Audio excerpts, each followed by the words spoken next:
నాదే ఉంది మమ్మీ అంతా. ఓకే జాగ్రత్త. థ్యాంక్స్ ఏ వద్దక్క, ఇంట్లో పిల్లకి ఇస్తున్నాం అంతే, ఆడపిల్లకి ఇస్తున్నాం.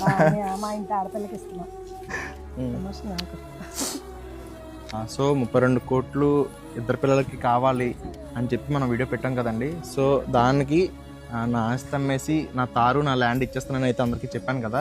సో అమ్మగా వచ్చిన డబ్బులు ఏంటంటే ఈరోజు వాళ్ళకి హ్యాండ్ అవుట్ చేయడానికి అయితే వచ్చాం నేను మా మమ్మీ. మీకు ఇంకా వెహికల్ నెక్స్ట్ ల్యాండ్ ఏంటంటే రిజిస్ట్రేషన్స్ ఇంకా మేము చేయలేదు, ఎవరికైతే అమ్ముతున్నామో వాళ్ళకి. ఓకేనా, అడ్వాన్సులు తీసుకున్నాము, మీకు 10 lakhs ఇప్పుడు హ్యాండ్ అవుట్ చేస్తున్నాము.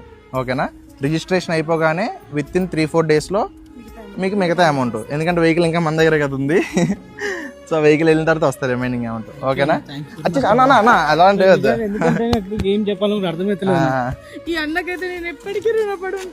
అడగండి అక్క.